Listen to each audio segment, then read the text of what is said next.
Meron akong joke sa inyo. Okay lang? Bago po yung message ko, magsisimula kasi ako ng series ng yung 5 purposes natin, yung 5 focuses natin this year, yung tungkol sa family, prayer, relationship natin sa cell group, anointing and intimacy with God. Pero bago po yun ay merong kasabihan na wag daw nating ipagsasabi yung mga health issues natin sa iba. Pero di naman nila sinabi, pwede mong gawing joke yung mga health issues mo. Kung napansin ho ninyo, doon sa Makumantin sa prayer meeting dito, kaming magdalawang mag-asawa, lalo na si Net, hindi ako, naka-absent ako isa. Si Net naman, hindi halos nakarating dito because of health issues. Supposedly po, kahapon, meron akong appointment sa doktor. Pero hindi ako pumunta. No? Kasi parang alam ko na yung sasabihin nila eh. Last time po kasing nagpa-doktor ako, ay na-diagnose ako, nagpa-MR, una X-ray, tapos MRI, tapos bumalik ako sa doktor. Sinabi niya sa akin, ang sakit ko ay LSS, no? Lumbar spine stenosis. I-research na lang po ninyo. At sinabi niya dyan sa akin, old age. Dalaho ng katandaan yan, ibig sabihin, irreversible na yon. Pag po sinabing ang sakit mo, old age, ibig sabihin, irreversible na yan. Kailangan mong bumalik sa pagkabata kung gusto mong umalis, no? So, lagi na lang, pag nagpapadoktor po ako, lagi lang sinasabi, old age po kasi. Old age. Kahapon nga, dahil parang alam ko na yung sasabihin ng doktor, hindi na ako pumunta. At bukas, meron na naman akong appointment. Nag-appointment pa naman ako, pero minsan nagdadalawang isip ako kung pupunta ako. Kasi lately, madalas kami nagkakasakit ng misis ko. Siyempre, pag pumunta ka sa doktor, old age. No? Lately, napansin ko na naman, itong allergies ko ay lumalabas. So, kagabi, umatake, ganito. Tapos sabi ni Net, magpa-doktor ka kaya? Sabi ko, ayoko nang magpa-doktor. Sasabihin lang sa akin yan. Sabi ko, naisip ko, sana sabihin na lang sa akin, Tang, malapit na po kayong mamatay. Joke lang po yun. Yun na po. Anyway, intimacy with God. Intimacy with God. Posible ho ba na tayo ay magkaroon ng intimacy with God? Yan po ang gusto kong pag-usapan natin ngayong umagang ito dahil gusto ko po na bigyan natin ng emphasis yung 5 bagay, family natin, intimacy with God, relationship with the cell group, prayer, and if you are a leader, let us manage our anointing. And last week, pinag-usapan natin yung family about decision making. At this next Sunday, I want to meet all the parents and couples because gusto ko pong tulungan kayo na bigyan nyo kung paano nyo bibigyan ng importance ang inyong family dahil kayo po ay merong responsibility sa mga spiritual life ng inyong family. Kaya don't miss the meeting next week because we will equip you, we will teach you how to do that. Ngayong umagang ito, let's talk about intimacy with God. Is that possible?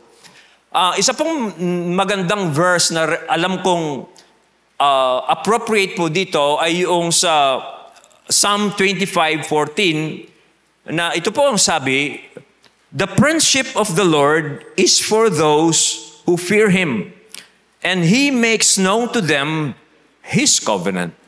Now, pansinin po niyo, the friendship of the Lord.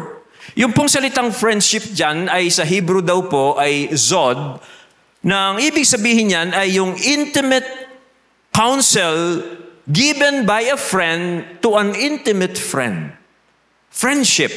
No, nagbibigay ng counsel, nagsasabi ang isang kaibigan sa kanyang malapit na kaibigan.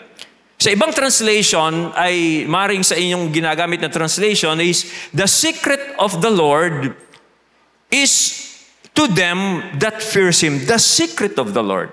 Isn't that true na ang isang malapit na kaibigan, nagsasabi siya ng mga sikreto niya, hindi sa lahat ng tao, kundi sa kanyang malapit na kaibigan. So, from this verse, makita natin, it is possible po to have friends with God up to the point that God, pansin niyo, ang Diyos, pag naging friend natin siya, ay maaari siyang magsabi sa atin ng kanyang mga secrets. That's intimacy. No? Na ang Diyos, na pwede tayong magkaroon ng relationship sa Kanya, and He is so intimate with us that He could reveal to us the things He will not reveal to others. That's intimacy. Ang Diyos lamang po ng Bible, by the way, alam niyo ba na ang Diyos lamang sa Bible ang nag-o-offer nito sa atin, sa tao? Yung ibang major religions po, they don't even offer that a person can have a relationship with God. Because other major religions does not offer that. In fact, they don't even try. I heard about a Muslim, devoted Muslim na naging Christian, na sabi niya, in the Muslim religion, you cannot have an intimate relationship with Allah. And only you can do with Allah is obey Him. But you do not know if Allah is angry with you or is pleased with you because you cannot have relationship with Allah. Doon siya na-amaze na in the Christian religion, we can have intimate relationship with the God whom we worship. Kanya po, ang Diyos lamang po ng Bible ang nag-o-offer niyan ng intimacy with those who know Him, with those who worship Him.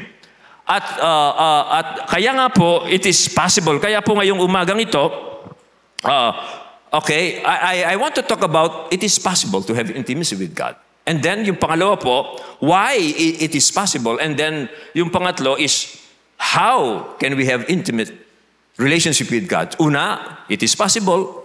Pangalawa, why it is possible. And the third is, how it is possible. Una, it is possible to have intimate relationship with God. Yan po ang una. In fact, sabi po sa Exodus 33 verse 11, kay Moses, the Lord used to speak face to face as He speaks with a friend. That's Exodus.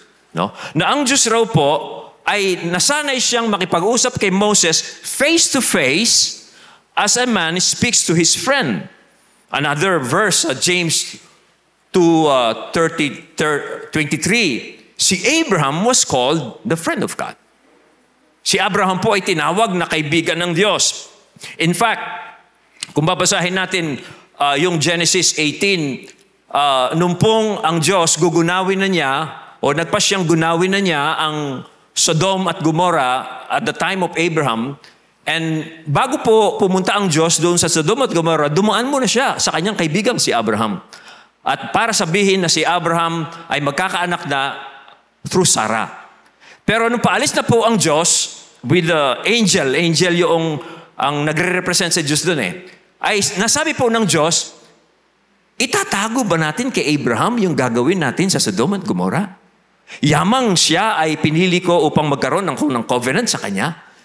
Doon sa sinabi ng Diyos yun, pinakita niyang meron siyang intimate relationship kay Abraham, o si Abraham ay merong intimate relationship with God, na nasabi ng Diyos, hindi niya pwedeng hindi sabihin kay Abraham yung kanyang balak tungkol sa Sodom at Gomorrah. So it is possible. Alam ho ninyo, kaya po sinasabi ito, kasi sabi ni Aristotle, isang philosopher, Greek philosopher, that having a relationship with God is crazy. No? It is crazy. Kahangalan yan. Kasi to have a relationship with someone, you have to have something in common. Di ba ganun ang true relationship? Magkakaroon ka ng friendship sa isang tao ay dapat meron kang something in common. Paano ka pang magkakaroon ng relationship sa Diyos if you don't have something in common with God? Kaya sabi ni Aristotle, it is crazy. It is outrageous. Kahangalan yan.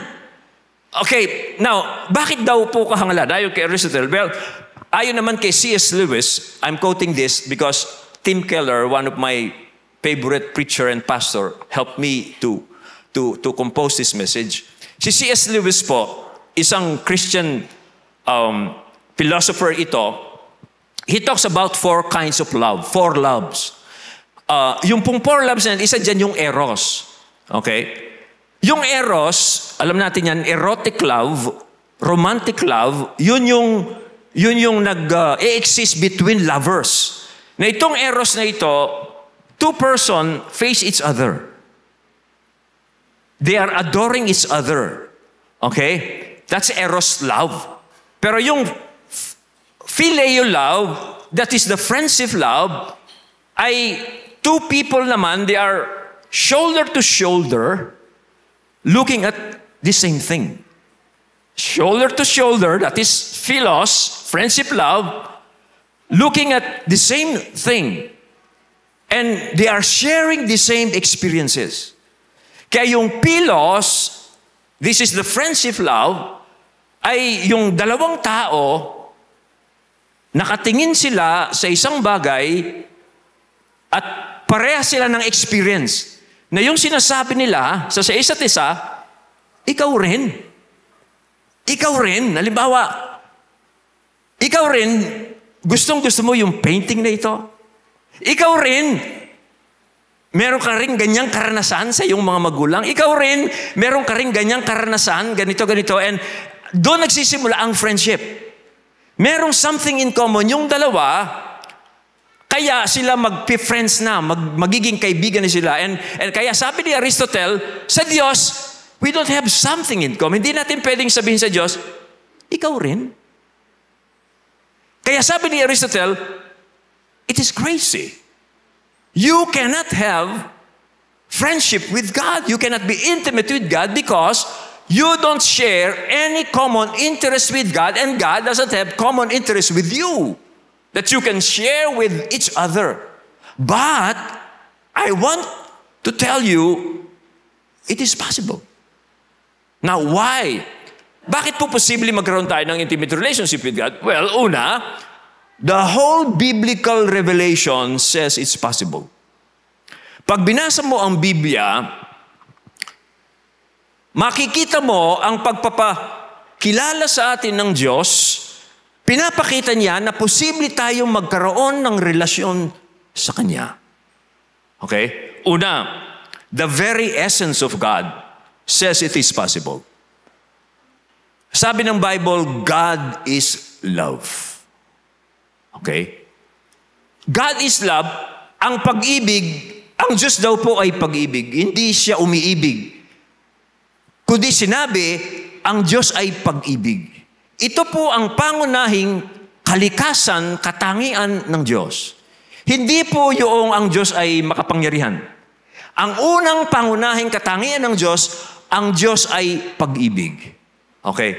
Now, pag sinabi mong ang Diyos ay pag-ibig, ang pag-ibig ba pwede mong gamitin na wala kang iniibig?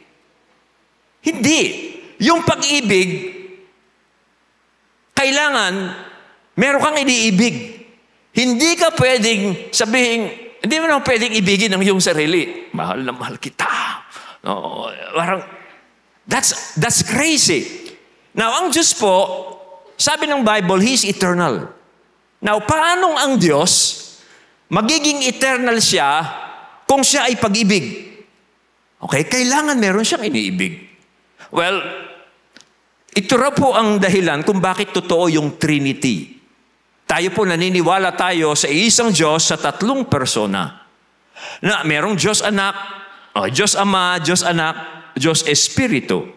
Na ito pong Trinity ito, isang Diyos sa 3 persona, kaya ang Diyos pwede siyang mamuhay eternally because within that God, there are 3 persons.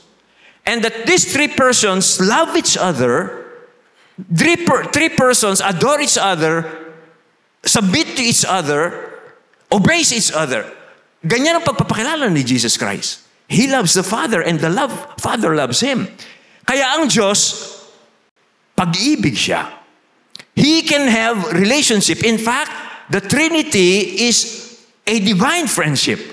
Kaya nag-i-exist ang Diyos bago niya likhain ng tao, bago niya likhain ng sanlibutan, nabubuhay na siya, and He can live forever because of the Trinity. Naniniwala tayo sa isang Diyos sa tatlong persona. So, yan po ang una. At ang Diyos, pwede tayong magkaroon ng relationship sa Kanya dahil nga po siya'y pag-ibig. Now, isa pa pong dahilan kung bakit posible because of the doctrine of creation. Sa pagkalikha ng Diyos, marami tayong maintindihan dyan tungkol sa kalikasan ng Diyos.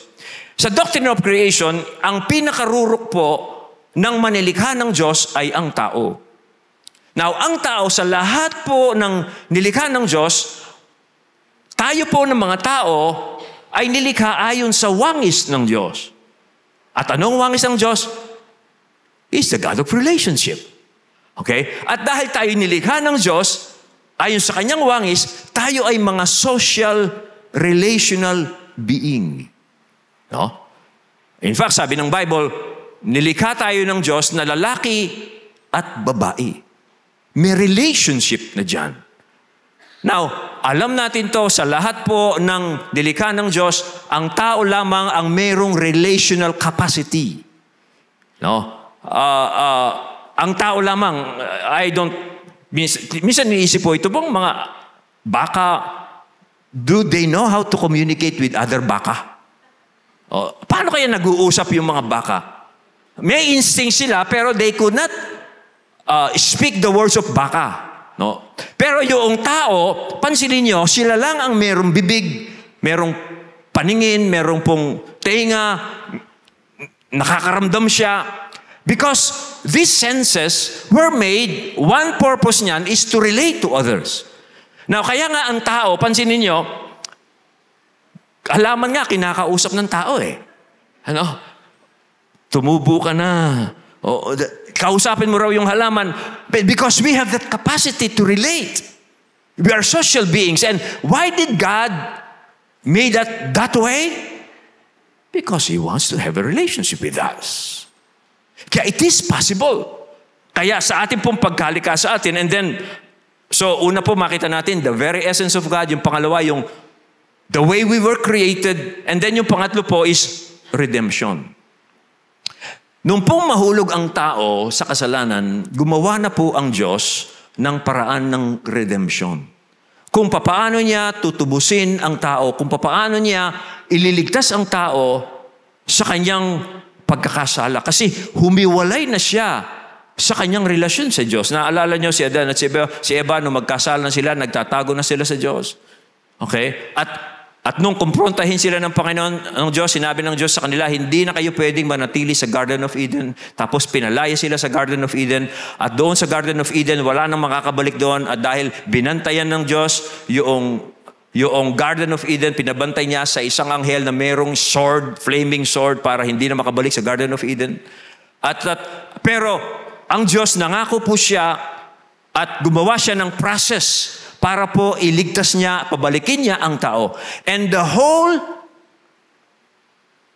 redemption story is a gigantic proof that we can have a relationship with God, and God wants to have a relationship with us. Una, si Jesus Christ. Para po iligtas tayo ng Diyos, nagkatawang tao ang kanyang anak. At alam niya bakit siya nagkatawang tao? Bakit nagkatawang tao ang ating Panginoon Jesucristo? Sabi po ng Bible, para makipagkasundo uli sa atin ng Diyos. That's the purpose. Nagkatawang tao ang ating Panginoon Jesucristo para pabalikin tayo muli sa ating kaugnayan sa Kanya sa pamamagitan ni Kristo. Si Kristo ang nagbayad ng ating mga kasalanan para tayo'y patawarin ng Diyos, at ngayon, iniimbitahan tayo ng Diyos na magbalik loob sa Kanya, na maging kaibigan niya tayong muli dahil si Kristo na ang nagbayad ng ating mga pagkakasala. Sabi nga ni Pablo doon sa mga taga-Korinto, become friends with God. He is already a friend with you through Christ, God had already signified that He wants us to become His friends again. Okay, that is, now, nung magkatawang tao ang Panginoong Kristo, ano pong nangyari sa Kanya? Nung magkatawang tao ang anak ng Diyos, naging tao ang Panginoong Kristo, naranasan po niya ang lahat ng nararanasan natin. Okay? Talking about mutual experience between friends. Para po maging friends natin ang Diyos, ang Panginoong Kristo, nagkatawang tao po siya at naranasan niya ang lahat ng karanasan ng tao, hindi lang yung kasalanan. Naranasan po niyang malungkot, sorrowful ang Panginoon, nakaranas siya ng sakit, physical, emotional, spiritual. Naranasan po lahat ng Panginoon na nararanasan natin. Physical, alam nating nagutom siya, nauhaw siya, pisinaktan siya, at emotional. Paano naranasan ng Panginoon? He was betrayed. Okay? He was rejected. Okay? And spiritual, paano naranasan ng Panginoon? Maging tayo minsan, parang malayo sa atin ng Diyos. Alam niyo bang naranasan din ng Panginoon, Jesus, yung pagiging malayo ng Diyos sa Kanya? Nung nasa krus siya, sabi niya, my God, why have you forsaken me? Lahat ng nararanasan natin dito sa lupa, hindi lang yung kasalanan, naranasan lahat ng Panginoong Kristo. Talk about mutual experiences. Kaya, ang Diyos po makita natin dito, ang Panginoong Kristo, sabi po sa Hebrews, He had to be made like His brothers. He had to be made like His brothers. Kailangan siyang maging tulad ng kanyang mga kapatid. Kailangan siyang maging tulad ng kanyang mga kapatid. Ibig sabihin, lahat po ng mga Christians, para ma-represent niya tayo sa Diyos. So that we can have relationship with God in an intimate way. Okay? So, we can have relationship with God. It is possible. Possible po dahil sa creation, possible because of redemption, and because of the incarnation. That the God of the Bible wants us to have intimate relationship with Him. Now, how? Papaano? How can we cultivate an intimate relationship with God? Number one, obedience. Obedience. Siguro yung iba dito, kasama ba yan? Diyan tayo magsisimula, obedience. Marami pong mga Kristiyano ngayon, hindi na sila excited sa kanilang relasyon sa Diyos because they have been disobedient with God.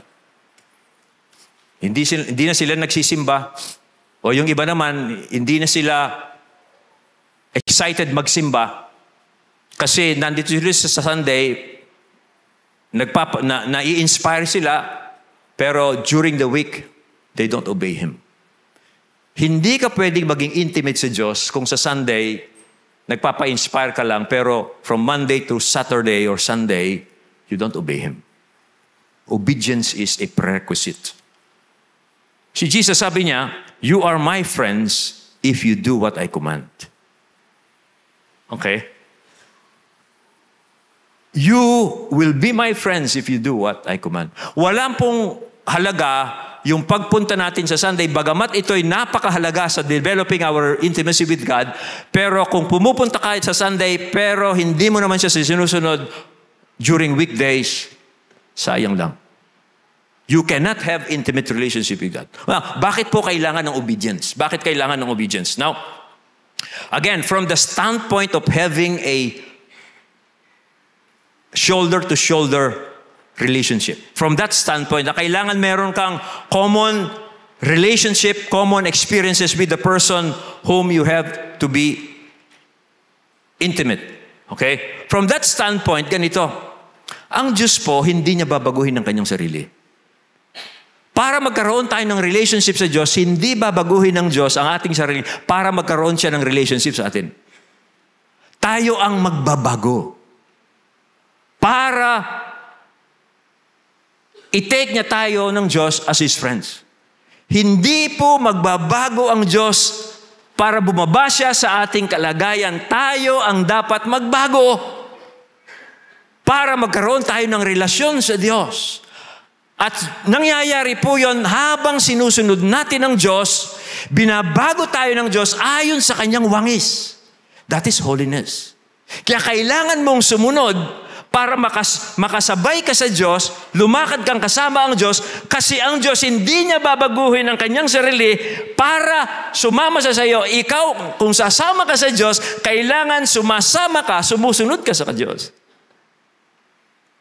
At habang sumusunod ka sa Diyos, doon ka binabago ng Diyos. At habang binabago ka ng Diyos, doon ka nagkakaroon ng personal, intimate relationship with Him. Nakuha natin yan. Okay? Kaya obedience po is kailangan. The more we obey God, the more we will be intimate with Him. Nung Last Supper po, huling gabi ng Panginoon with His disciples, nagtaka po ang isa sa mga alagad niya, si Judas, hindi po yung Iscariote, yung isang Judas. Nagtaka siya sa sinabi ng Panginoon, ipakikilala ko yung aking sarili sa inyo, hindi sa sanlibutan. Nagtaka siya kasi alam ng alagad na ito, ang Panginoon, dumating siya para ipakilala niya ang kanyang sarili sa sanlibutan. Pero that night, sinabi ng Panginoon, ipakikilala ko ang sarili ko sa inyo, makikilala niyo ako, at hindi ang sanlibutan. Nagtaka siya yung apostol. Panginoon, sabi niya, bakit hindi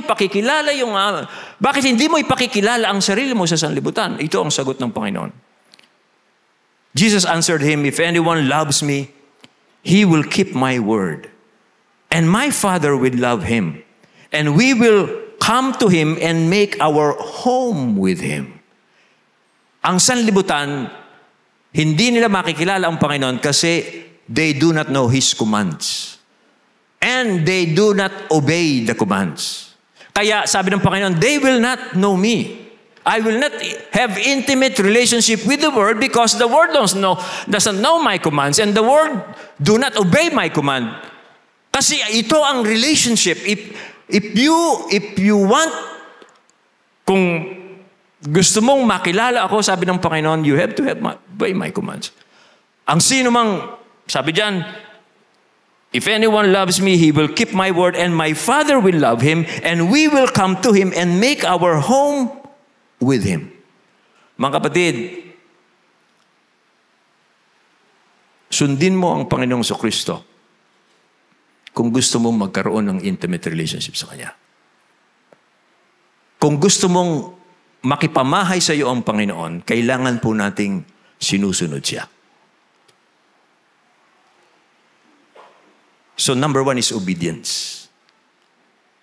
Obedience.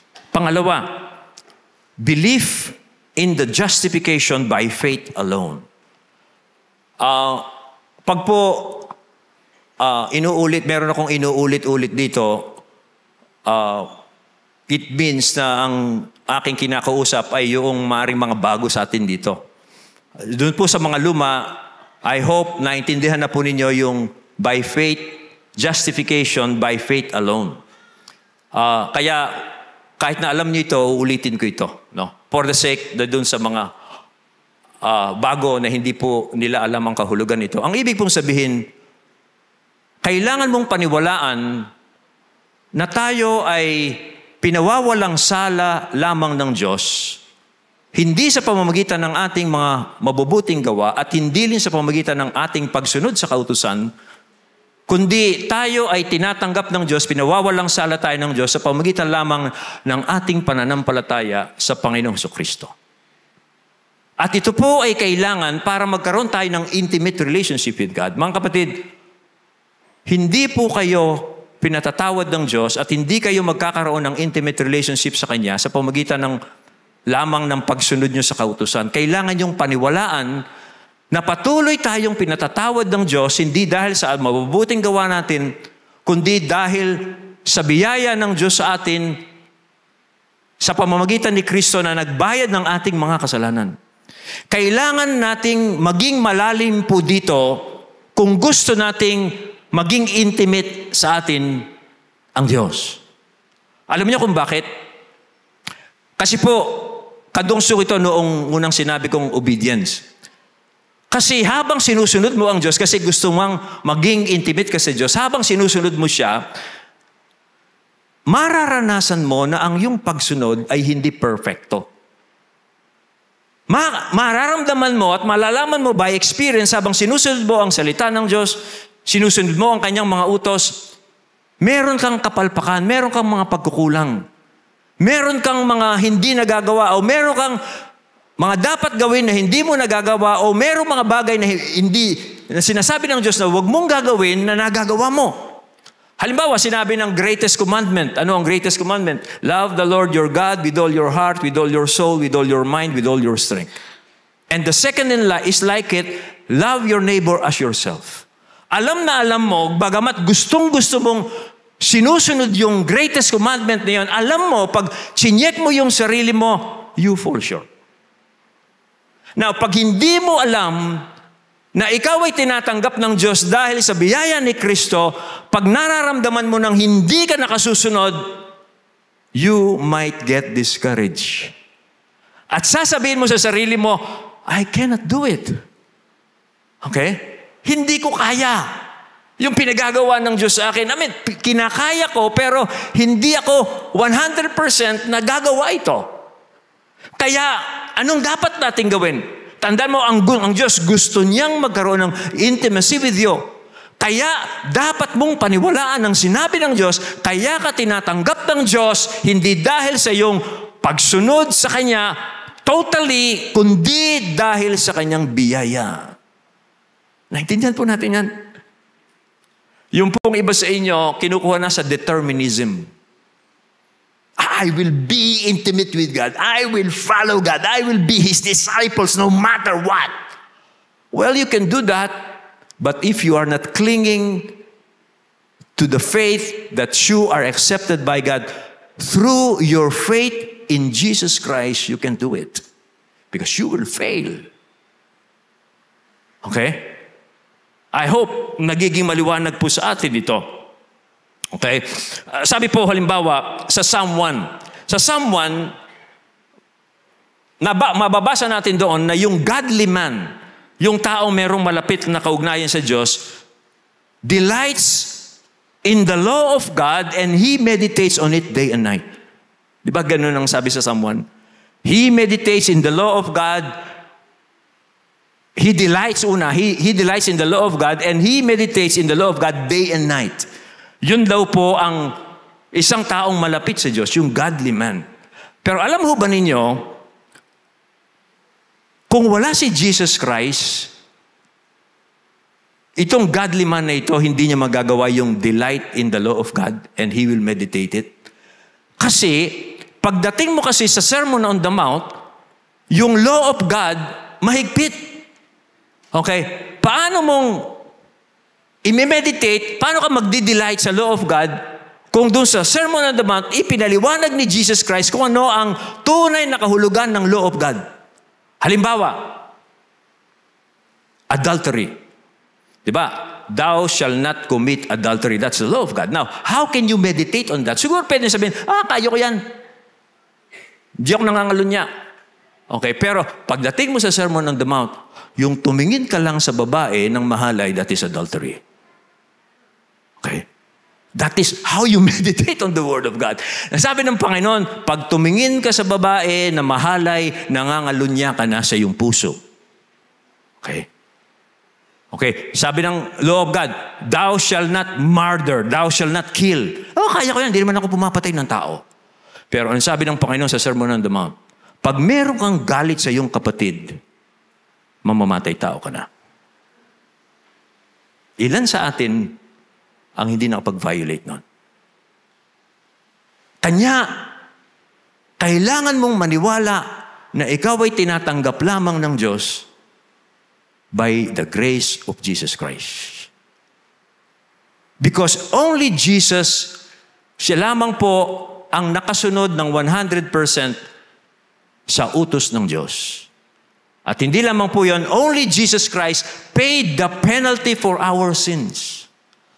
Kanya po, mag-devotion ka sa umaga, na-touch ka ng Panginoon, tapos sinabi mo sa Panginoon, Panginoon, susunod po ako sa iyo habang buhay. Simula po sa araw na ito. And you're sincere. Pero, nabuhay ka maghapon and then, nung gabi, mag-evaluate ka kung anong nangyari sa maghapon, pansinin mo, hindi mo nasunod ang Diyos 100%. Sa iyong isip, sa iyong sinabi, maaaring sa iyong mga ginawa, somehow you failed. Now, paano ka matutulog that night? Dahil nung umaga, nangako ka sa Diyos, magiging tapat ka, pero nung gabi, nalaman mong marami kang ginawang kasalanan. Makakatulog ka lang if you hold on to the grace of Jesus Christ. And that you can restore your intimacy with God. Naintindihan po natin ito.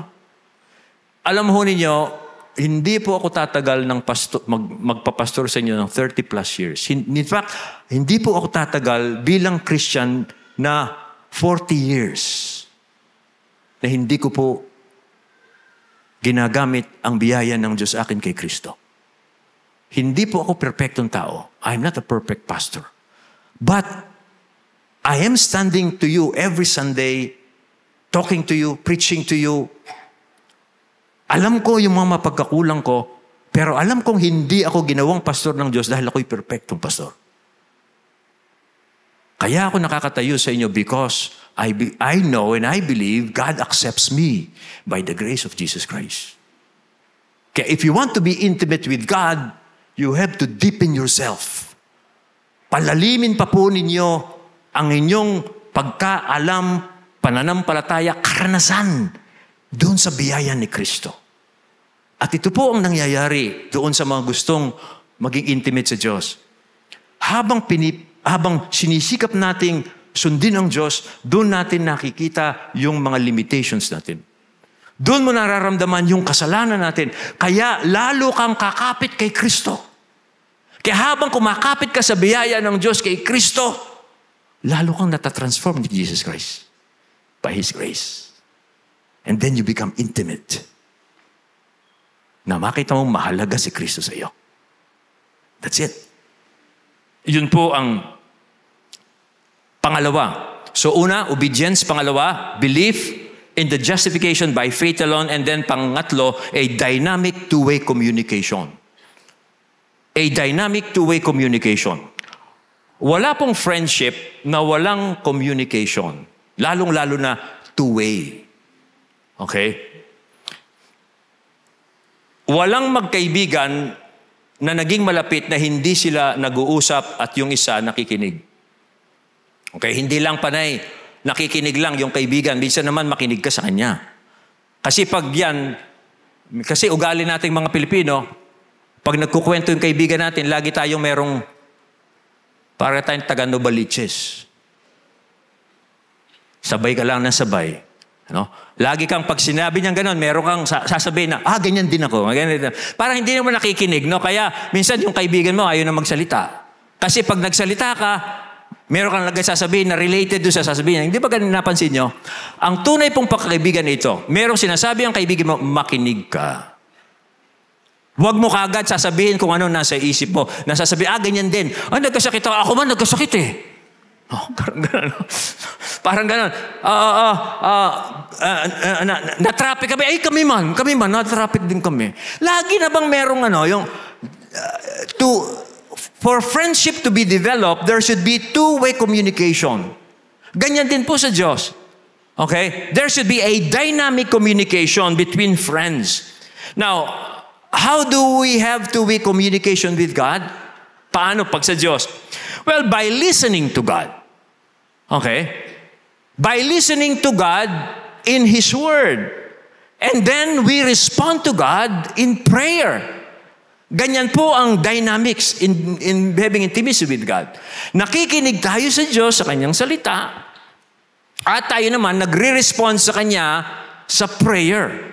Okay? Now, meron pong mga tao na kiniklaim nila na nangungusap sa tingin nila, nangungusap sa kanila ang Diyos. Sinabi sa akin ng Diyos, makakapag-asawa na ako this year. O sinabi sa akin ng Diyos, makakabili na kami ng bahay. Pag tinanong mo, paano mong alam? Wala lang, pakiramdam ko. Pakiramdam ko. Alam mo nyo, pag ganun ang pagsasalita ng tao o nang nagsasabi sa inyo, ay pwede mong sabihin, alam mo, kung totoong kaibigan, totoong kinakausap ka ng Diyos, hindi mo lang nararamdaman. Ang tunay na kaibigan kasi, clearly pag nagsalita. Kaya pag kinausap ka ng Diyos, ang Diyos hindi ka pinararamdam lang, kundi maliwanag. Kasi ang true friendship, there is real communication. Now, ang Diyos po, nagsasalita siya sa atin clearly in the Bible. No? In fact, ang Diyos po, sa pamamagitan ng kanyang salita, ito ang ginagamit niya para iparamdam niya sa iyo na talagang totoo siya. Hindi yung nangilabot ka, nandito ang Diyos. No? Nangilabot ka, o kaya, pakiramdam ko lang. Ibang emosyon. Pag po ang Diyos nagsalita, clear yan. Lalong-lalo na sa pangangasawa. Lalo na yan sa pag-aasawa, lalo na yan sa mga balak mo sa buhay. Hindi nakukuha sa pakiramdam yan, kapatid. Tsakin mo yan. Kasi kung talagang kinakausap ka ng Diyos, sigurado yan, lalo na aalis ka dito, o kaya mag-aasawa ka. Malaking desisyon yan Ngayon sasabihin mong, pakiramdam mo lang. Hindi ganyan. At ang Diyos po, para kausapin niya tayo ng maliwanag, ginagamit niya ang kanyang salita. In fact, ulitin ko yung sinabi ko, ang Diyos po, ang kanyang salita, ito ang kanyang paraan para iparamdam niya na siya'y totoo. Okay, halimbawa, sabi po sa Hebrews 4, the word of the Lord is living and active. Ang salita raw po ng Diyos ay buhay at active. Anong ibig sabihin niyan? Halimbawa sa Genesis, sabi po ng Diyos, let there be light. And there was light. Okay? Sinabi ng Diyos, at dahil sinabi ng Diyos, nangyari yung sinabi niya. Let there be light, sabi ng Diyos, and there was light. Ibig sabihin, yung salita niya, yun yung kanyang kapangyarihan. Hindi, iba yung sa atin Tayo, pag sinabi natin, let there be light, magsisindi ka ng ilaw. O kaya magpapalagay ka ng kuryente kasi wala namang talaga kayong kuryente. Hindi ganun ang Diyos. Ang Diyos, pag gumawa siya, pag nagsalita siya, yun na yung sinabi niya, mangyayari na yung sinabi niya. Ang ibig ko sabihin, pag kinakausap ka ng Diyos sa kanyang salita, nagbabasa ka ng salita niya, at naging maliwanag sa iyo, yun na ang pangungusap sa iyo ng Diyos. Pinaparamdam na sa iyo ng Diyos ang kanyang kapangyarihan. Na yung kanyang salita sa iyo, yun na yung kanyang presensya, at yun na yung kanyang kapangyarihan. At yun na yung paggawa niya sa iyo, maring binabago ng Diyos ang isip mo. That's His power. Kasi yung iba nag-isipan ng yung mauntog, no, yung madapa, magsuka, para sabihin nilang meron silang encounter with God. Hindi, kapatid. Ang Diyos, pag nagsalita yan sa kanyang salita, kakausapin ka niyan at magiging maliwanag yan. Hindi naman sinasabi, kahiwalayin mo na yung lalaking yan. Hindi naman ganun Sa kanyang salita, alam niya sa iyo kung bakit mo kailangang hiwalayin ng lalaki o hiwalayin niya yung babae. No. Huwag kang mangangalun niya. Hindi mo naman asawa yan Obvious na yan. Gusto mo bang batukan ka ng Diyos para sundin mo yon? Maliwanag na sa kanyang salita. So ngayon, ganun nangungusap sa atin ng Diyos sa kanyang salita. And then, paano tayong magre-respond? Prayer. That is how we develop relationship. Yung kung anong sinabi sa atin ng Diyos, magre-respond sa Kanya by means of praying, obeying His Word. Okay? Now, pansinin nyo, there are times na yung emotion natin, yung feelings natin, kailangan nating ipasakop dun sa sinabi ng Diyos. Hindi yung, Panginoon, mahal ko pa rin siya Nararamdaman kong mahal ko siya, pero sinabi ng Diyos, mali ang relasyon na yan.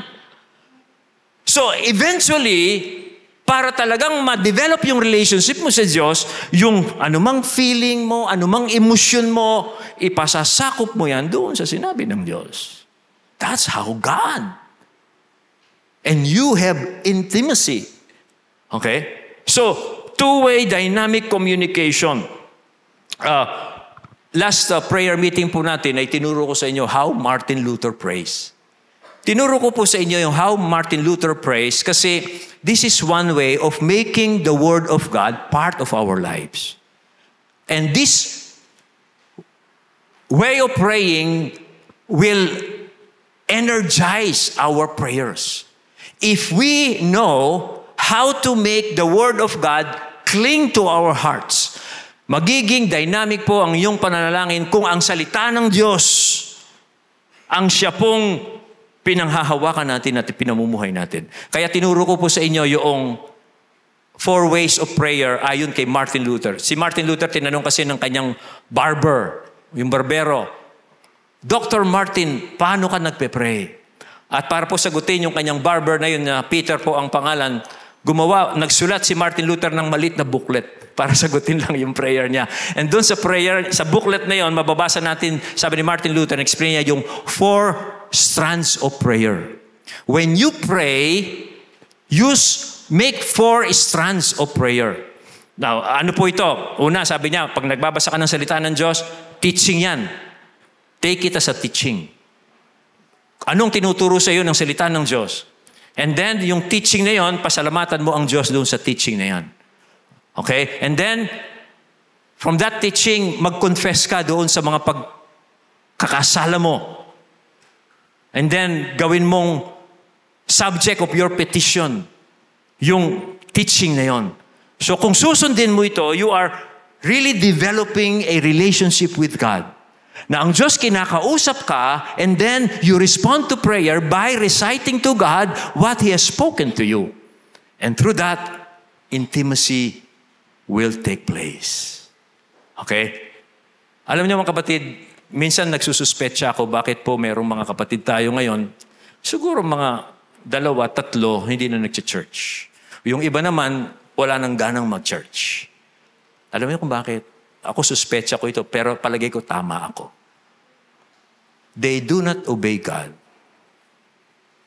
They do not practice what they know. Kaya hindi sila excited. Well, I am going to the 4th, which is actually doon ko i-emphasize ito. Pangapat. So ano po yung una? Obedience.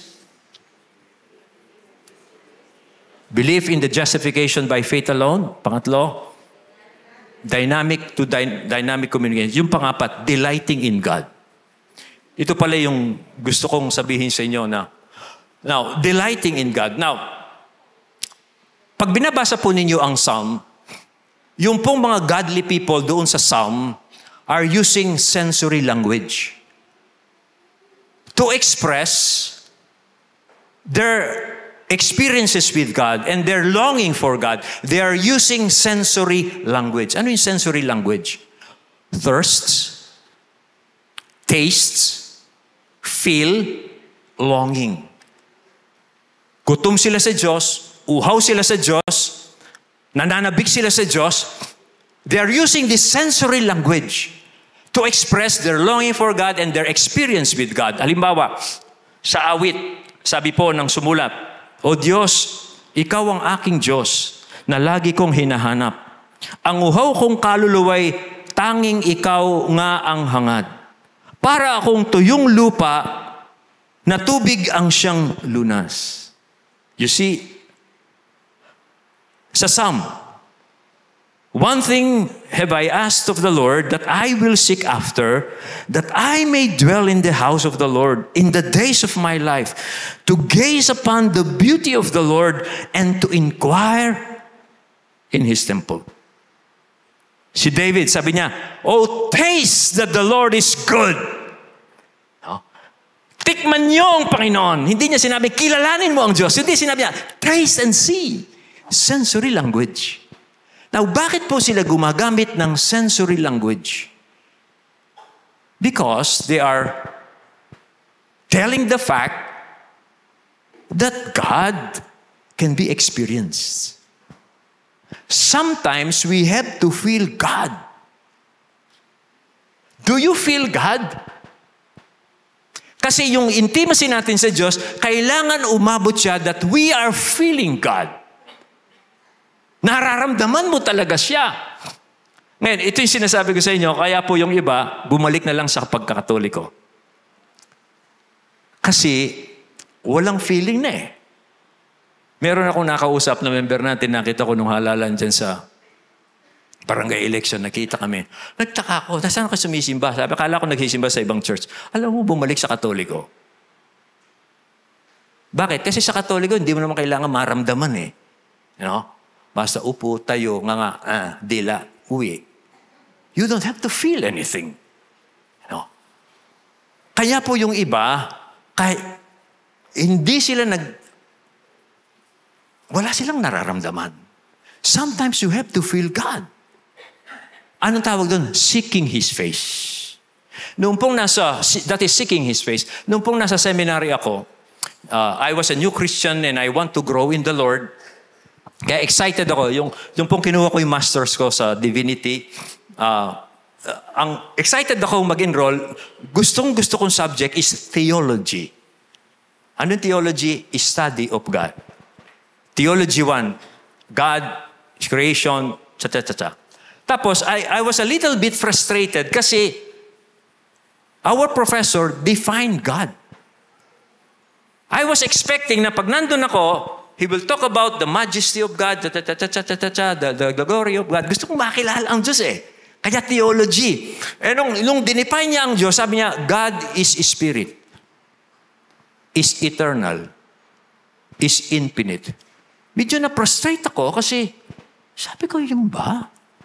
Dinidefine lang namin ang Diyos. Parang hindi ko nararamdaman yung definition. Until I found out, I have to practice.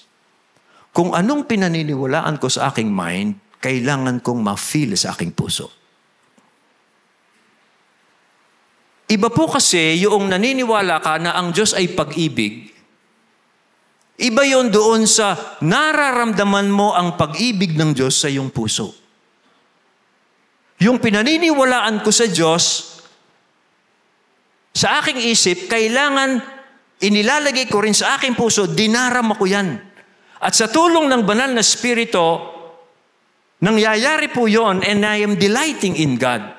Hindi pwede na panay ulo lamang na hindi natin ini-engage yung ating puso. Kanya nga yung iba, they know many things about God, but they are dry as dust. They don't love God. They don't delight in God because they don't take time to delight in God. Iba po kasi yung alam mo ang Diyos ay sovereign. Iba rin po yung dinarama mo, pinaniniwalaan mo sa iyong puso na siya ay sovereign. At dahil nararamdaman mo na siya ay sovereign, you are relaxed because God is sovereign. Iba yung alam mo na ang iniibig ka ng Diyos, iba yung nararamdaman mo talagang iniibig ka ng Diyos. Dahil you take time to delight in God's love through Jesus Christ, and then as you are doing that, it transforms you to a person of love. So, dahil po doon, intimacy is being developed. Okay? So, delighting in God is part of this. Do you want to be excited to come here every Sunday? I know many of you are excited.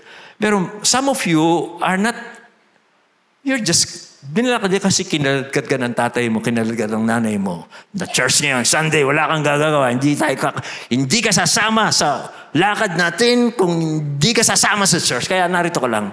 Okay. At wala kang ka-excited. And some of you even thinking, do I have to be here on Sunday? You know why Christians have those feelings? Because they do not delight in God. They do not seek His face. The psalmists use sensory language to to express their longing for God. I thirst for God. I want to see God. I want to meditate on His beauty. That is seeking God. And you have to do that. Kailangan po natin gawin yun. And lastly, meditate on Jesus on the cross as an act of friendship. Kailangan po nating i-meditate Jesus on the cross as an act of friendship. Meron pong nagsabi, a true friend always lets you in, never lets you down. A true friend always lets you in, never lets you down. On the cross, pansin niyo si Jesus, He lets you in. How? Ganyan siyang...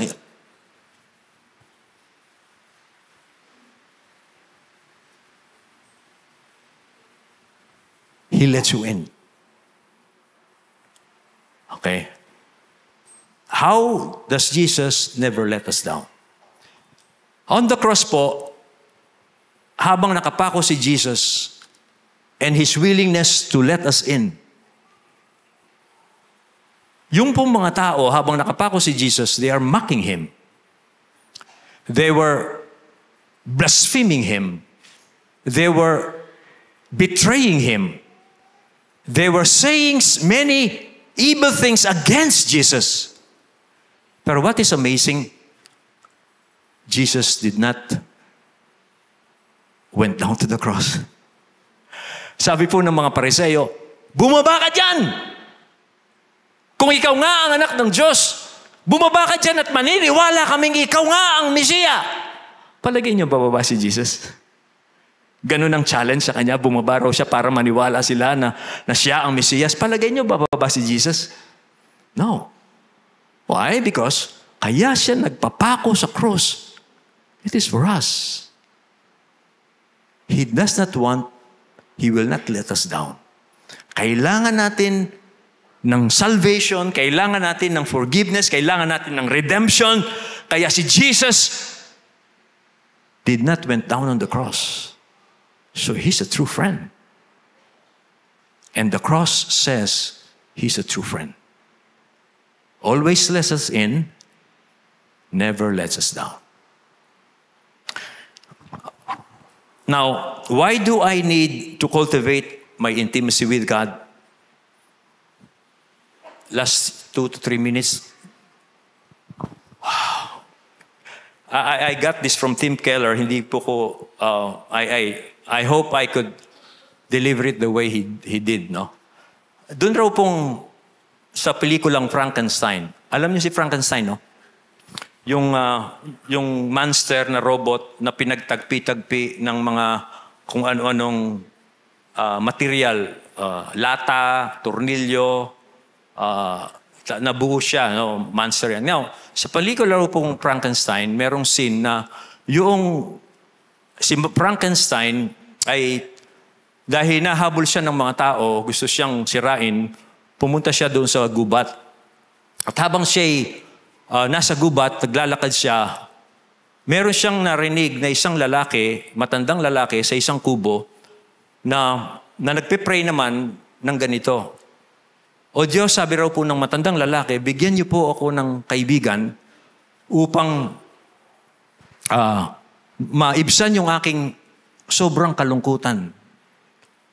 Kanya, nung mag-pray siyang ganon, si Frankenstein pumasok dun sa bahay. Tapos, hindi siya, bulag pala itong lalaking to, hindi niya nakita si Frankenstein, kaya hindi siya natakot. Now, na-sense naman nung bulag na ito na si Frankenstein, hindi siya makapagsalita. Kanya, sabi niya, meron tayong something in common. No?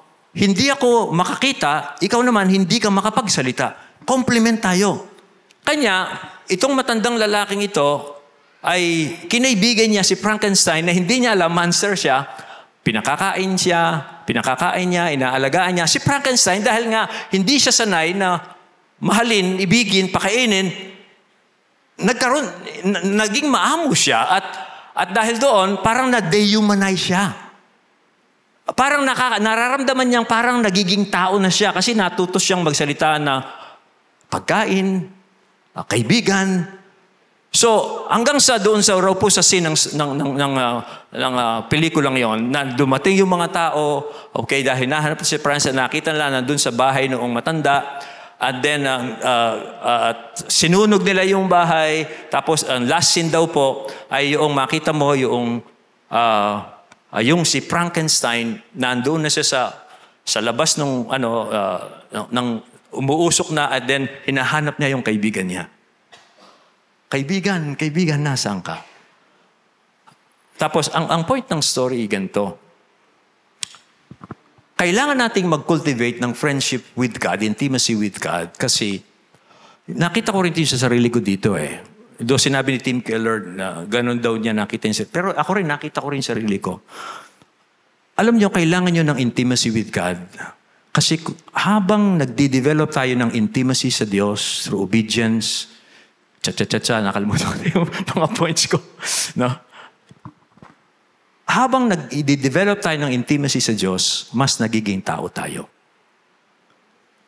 Mas ma-appreciate natin yung sarili natin kaysa namumuhay tayo batay sa sinasabi ng ibang tao. Okay, Frankenstein, kung ano sabihin nila sa'yo, oy, mabait ka, kaya magbabait-baitan ka. Oy, salbahe ka, kaya pibasa. Parang ang buhay mo, ang pagkakilala mo sa iyong sarili ay batay sa sinasabi ng ibang tao sa iyo. Now, alam mo, napansin ko rin sa buhay ko because the reason I took drugs because I have a personality, tawag doon, yung hindi ka kalpante sa sarili mo, you want to parang gusto mong i-prove yung sarili mo, gusto mo ganito ka, para hangaan ka ng mga tao, kaya tanggapin ka. Parang ganun, no? Kaya I took drugs kasi I want to be myself. Nga lang ang problema ko. Yun nga, ang gusto ko lang naka-drugs. No? Kaya nung maging Christian ako, and I'm building my relationship with God, doon ko na-appreciate kung sino ako. Doon pinakita sa akin ng Diyos na ganito niya ako nilikha, ginawa, kaya dapat ko i-appreciate yung aking sarili. Hindi ako dapat magpanggap na ganoon ako, pero hindi naman ako ganoon. At dahil doon, mas peaceful ako sa sarili ko. Mas na-appreciate ko yung gifts na binigay sa akin ng Diyos. Mas na-appreciate ko anumang kalagayan ko sa Diyos. Dahil alam kong galing yon sa Diyos, pinapakilala niya ang kanyang sarili sa akin. At dahil doon, nagiging peaceful, useful, fruitful ang buhay ng tao. Well, the challenge is for you. Kaya ko po sinabi yon kasi maaaring kayo, hindi kayo kampante sa iyong sarili. Alam niyo, mawawala yan yung low self-esteem or whatever tawag dyan.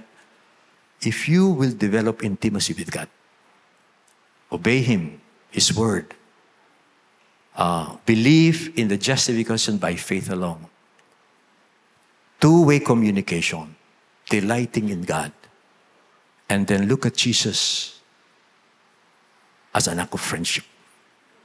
Tayo po'y manalangin.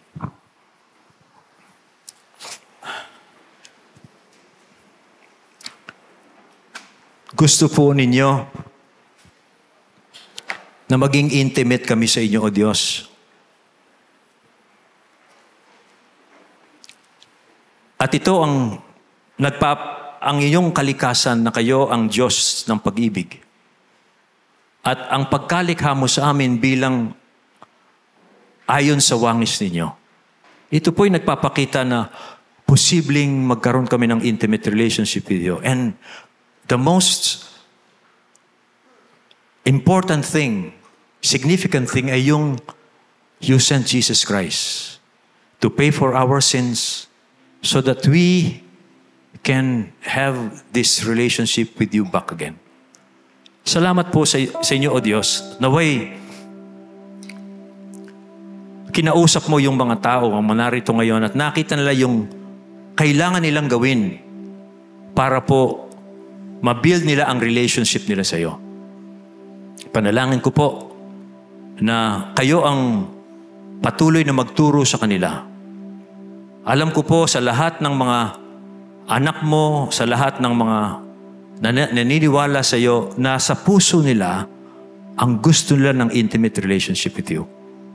Kaya po panalangin ko ngayon, sundin po nila itong mga dapat nilang gawin para po sa bagay na yon. At salamat po for Jesus Christ, for His grace, na hindi kami dapat malungkot pag kami nagfe-fail. Dahil you are taking us because of the grace of Jesus. Kaya sa Kanyang pangalan po kami nananalangin sa inyo ngayong umagang ito. Amen.